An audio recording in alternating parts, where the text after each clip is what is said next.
हमने अभी rule discuss करे हैं, उसके बाद हम कुछ एग्जांपल्स ले रहे हैं उन रूल्स का इम्पैक्ट समझने के लिए। जैसे एक बिजनेस है, एक्स ने एक बिजनेस शुरू किया। Then first example is X started business with cash ₹5 lakh. क्या है इसका मीनिंग? एक्स ने अपना बिजनेस स्टार्ट करा कैश में 5 लाख रुपीज़ के साथ। तो इसमें कौन कौन से अकाउंट इन्वॉल्व हैं? देखिए, इसमें 2 लोग इन्वॉल्व हैं, एक एक्स इन्वॉल्व है और एक्स ने बिजनेस शुरू किया विद कैश ₹5 लाख। तो इसमें है अकाउंट जो इन्वॉल्व है, एक तो रियल अकाउंट है और एक पर्सनल। पर्सनल कैसे? एक्स ने कैपिटल लेके आया और एक कैश आया है। कैश आपका हो गया रियल अकाउंट और पर्सनल अकाउंट में आ गया कैपिटल। एक रियल अकाउंट इन्वॉल्व है, एक पर्सनल अकाउंट इन्वॉल्व है। एक्स ने बिजनेस शुरू करा है 5 लाख रुपए से। कैश और कैपिटल 2 चीज़ें आ रही हैं। क्या आया है बिजनेस में? एक्स ने बिजनेस में इंट्रोड्यूस करा कैश, कैश इन हुआ है, कैपिटल भी इन हुई है। X started business with cash ₹5 lakh, यानी कि 5 लाख रुपए का कैश एक्स बिजनेस में लेकर आया। मींस बिजनेस ने 5 लाख रुपए इंट्रोड्यूस दिए, बिजनेस के पास जमा हुए हैं 5 लाख रुपए, बिजनेस के पास आए हैं 5 लाख रुपए। डेबिट व्हाट कम्स इन, यही रूल पढ़ा है हमने पहला। पर्सनल अकाउंट इन्वॉल्व है, इसमें कैपिटल है, एक्स की कैपिटल अकाउंट कहलाएगा। क्या कहलाएगा ये? एक्स का capital account. Then this is personal account. Cash मैंने आपको बताया था एसेट से बिलोंग करता है, तो जो कैश अकाउंट होता है वो एसेट है। एसेट्स के लिए है रियल अकाउंट, तो इसका नेचर क्या है? रियल, इसका है personal. What I said, debit word comes in, credit word goes out. Debit word comes इन, क्या आ रहा है हमारे पास? कैश आ रहा है, तो डेबिट वर्ड कम्स इन, ठीक है। और क्रेडिट भी क्या होगा? 5 लाख रुपीज़ ही होंगे, ठीक है। लाइबिलिटी बन जाएगी मेरी। रीज़न क्या है? डेबिट वर्ड कम्स इन। एक बात आप हमेशा याद रखिएगा, जो अकाउंट्स में एंट्री होती है ये हमेशा इक्वल होती हैं, दोनों साइड, डेबिट और क्रेडिट साइड हमेशा इक्वल होगी। ऐसा कभी भी नहीं हो सकता है कि मैं डेबिट में 5 लाख रुपए खड़े कर दूं और क्रेडिट में खाली 3 लाख रुपए ही दूं। नहीं, दोनों साइड पे इम्पैक्ट इक्वल ही आएगा। Second entry, purchase goods for cash ₹1 lakh. मैंने 1 लाख रुपए के गुड्स खरीदे हैं। क्या किया मैंने? आप सोचिए, मैंने गुड्स खरीदे हैं 1 लाख रुपए के। चलिए सोचते हैं एक बार। Purchase goods for cash ₹1 lakh. ऐसे नहीं, जल्दबाजी नहीं करनी है इसमें, आराम से एनालाइज करिए इसको। क्या करा मैंने गुड्स परचेज करे हैं। क्या परचेज किया है? गुड्स फॉर कैश, कैश में करे हैं। सोचिए, एनालाइज करिए, पिक्चर बनाइए।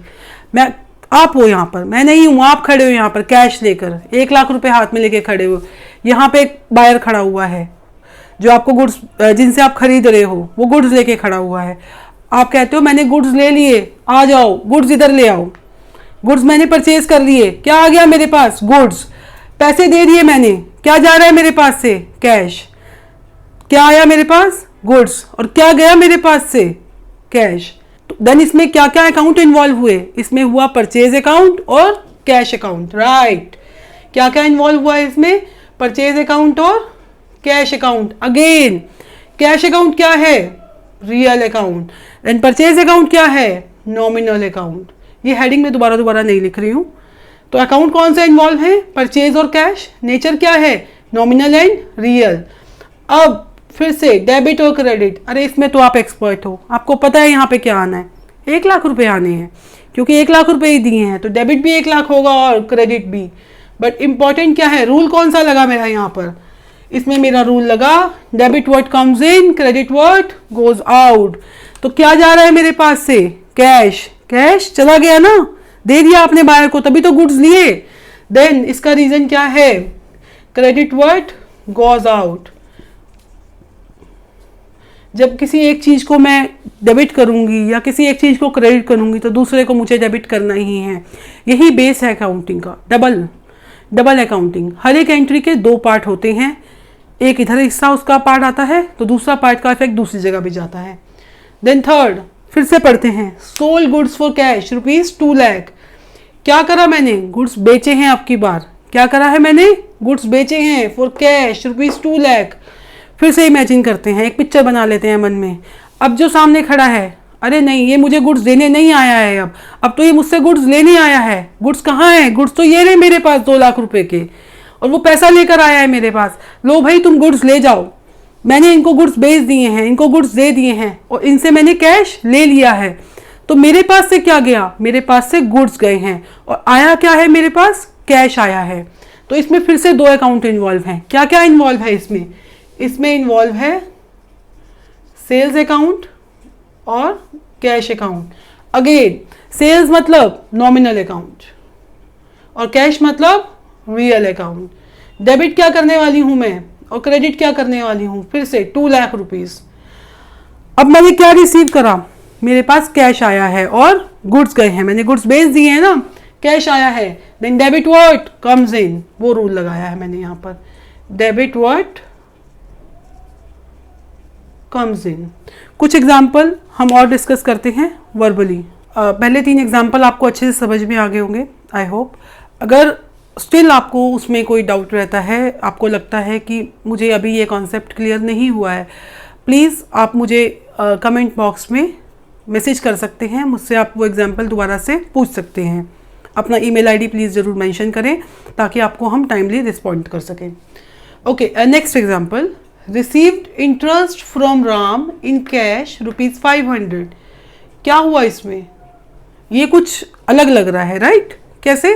रिसीव्ड इंटरेस्ट फ्रॉम राम, इसमें एक तो इंटरेस्ट आया। देखिए किसी भी अकाउंट के जो पार्ट्स हैं उनको हम यहाँ खड़ा कर लेंगे। तो पहले कौन खड़ा है? इंटरेस्ट खड़ा है, इंटरेस्ट फ्रॉम राम, राम खड़ा है। In cash ₹500। तो इसमें कौन कौन से अकाउंट इन्वॉल्व हैं? सोचिए, इसमें 2 अकाउंट इन्वॉल्व हैं। एक तो इंटरेस्ट अकाउंट, इंटरेस्ट आ रहा है, और दूसरा कैश में आ रहा है। एक इंटरेस्ट और एक कैश राम से आ रहा है। तो एक तो इंटरेस्ट अकाउंट इन्वॉल्व है इसमें और कैश। इंटरेस्ट अकाउंट क्या है? नॉमिनल अकाउंट है, इनकम का अकाउंट है, पढ़ाया था अभी आपको। कैश अकाउंट क्या है? रियल अकाउंट है। ठीक है, तो क्या हो रहा है? इंटरेस्ट आ रहा है। अरे इंटरेस्ट क्या होता है? इंटरेस्ट तो कुछ पीस के ऊपर, कुछ अमाउंट के ऊपर एक खुद से एक इनकम होती है, उसे इंटरेस्ट बोलते हैं। तो इंटरेस्ट क्या है? इनकम है। इनकम आ रही है मेरे पास, तो हम कौन सा वाला रूल अप्लाई करने वाले हैं? Debit all expenses and losses. Third rule of debit and credit, debit all expenses and losses, credit all income and gains, right? तो थर्ड रूल लगेगा, credit all income and gains, right? और amount कितना है debit में? बिल्कुल आसान, 500। Credit में और भी आसान, 500, इक्वल अमाउंट। तो receive interest from Ram in cash, कौन कौन से अकाउंट इन्वॉल्व है? इंटरेस्ट और कैश। अकाउंट कौन से हैं? Nominal and real. Amount 500। Reason क्या है? Credit all incomes and gain, third rule. Now sold goods to Ashok ₹60,000। नहीं, मैंने गलत नहीं लिखा है और रिपीट भी नहीं करा है। कैसे? कुछ आपको पहले वाले से फर्क लग रहा है? हाँ, एक फर्क है, फिर से पढ़ते हैं। सोल्ड गुड्स, गुड्स तो बिक गई हैं, गुड्स मैं बेचने के लिए खड़ी हूँ। किसको बेची मैंने? ये अशोक खड़े हैं मेरे पास, मिस्टर ए खड़े हैं, इनको मैंने गुड्स बेची हैं। ठीक है, ये खड़े हैं मिस्टर ए गुड्स लेने के लिए। कितने में? 60,000 रुपये में। पर किस में? कहाँ है पैसा? कैश? No cash. क्रेडिट, उधार पे लेने के लिए खड़े हैं। मीन्स ये गुड्स तो लेने आ गए हैं पर पैसे बाद में देंगे। ऐसा होता है बिजनेस में, ऐसे बिजनेस में पॉलिसीज होते हैं कि माल आज ले जाओ, थोड़ा बिक जाएगा, फिर मुझे पैसा दे देना। इतने टर्म्स पे बिजनेस करते हैं। तो sold goods to mister A for ₹60,000। ठीक है, गुड्स ये पड़े हैं, गुड्स तो मैं आज ही दूंगी इनको, तो गुड्स इनके पास जा रहे हैं, गुड्स जा रहे हैं मिस्टर ए के पास। मिस्टर ए ने गुड्स ले लिए, साथ में मुझे दिया कमिटमेंट कि मैं आपको पैसा दे दूंगा। कुछ एक डेट फिक्स कर लेते हैं, मंथ, टाइम, उसके अकॉर्डिंग। तो ठीक है, इसमें मेरी पार्टी इन्वॉल्व कौन सी है? अब मुझे कैश नहीं मिला, अब मुझे बैंक से पैसा नहीं आया, तो अब मेरी पार्टी कौन बनेंगे? मिस्टर अशोक बनेंगे मेरी पार्टी, और मेरी पार्टी बनेंगी गुड्स। तो गुड्स मैंने बेची हैं, तो सेल्स और मिस्टर ए, गुड्स बेची मिस्टर ए को, तो सेल्स अकाउंट और मिस्टर ए अकाउंट। अब सेल्स अकाउंट की जब बात करते हैं तो ये तो नॉमिनल अकाउंट हो गया, और ए की बात करते हैं तो ये क्या हो गया? Personal account.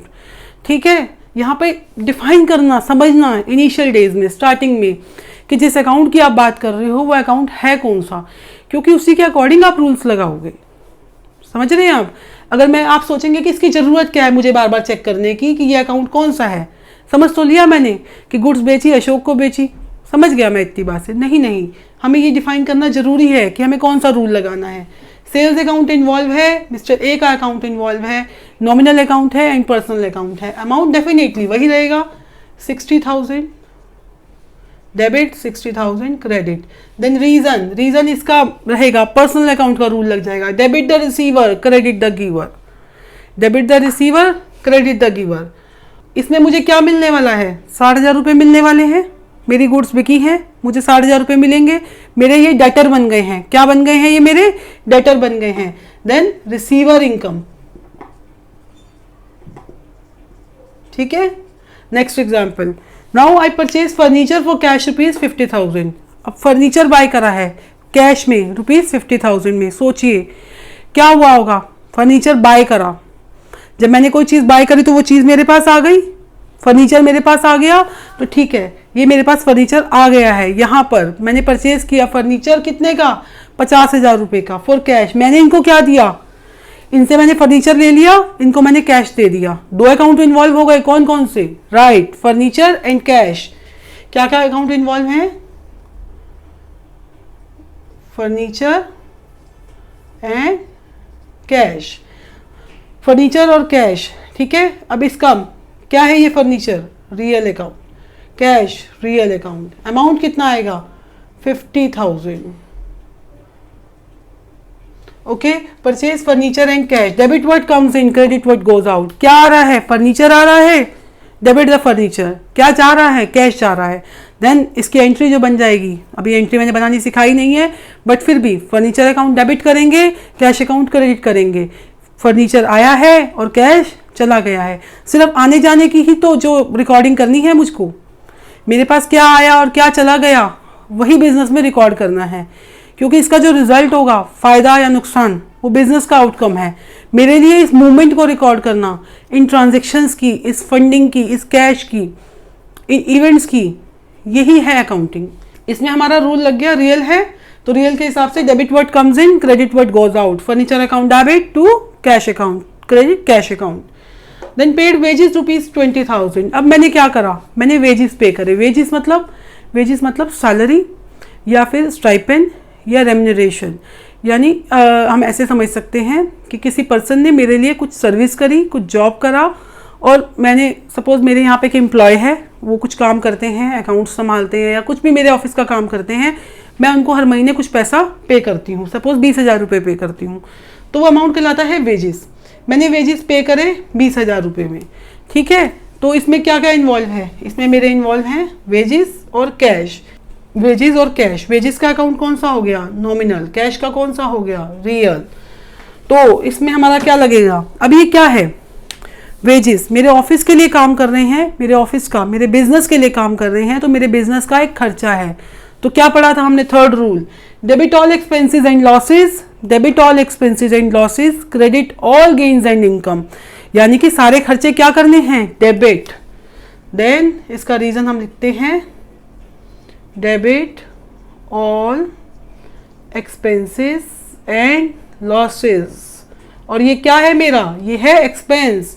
और कैश जा रहा है, कैश पे कर दिया तो कैश क्रेडिट होगा। डेफिनेटली एक पार्ट डेबिट होगा तो दूसरा क्रेडिट होना ही है, ठीक है। तो आपको यहाँ तक समझ आ गया होगा कि ये जो 3 रूल्स हैं, जो बेसिक रूल हैं ट्रेडिशनल अप्रोच के हिसाब से, जो बेसिक रूल्स हैं ट्रेडिशनल अप्रोच के हिसाब से, debit the receiver, credit the giver personal account के लिए, then debit word comes in, credit word goes out real account के लिए, then debit all expenses and losses, credit all incomes and gains, this is for nominal account. इन examples की तरफ से समझ आ गया होगा। फिर भी एक बार बुक में से हम इसकी काफ़ी सारी प्रैक्टिस और कर सकते हैं।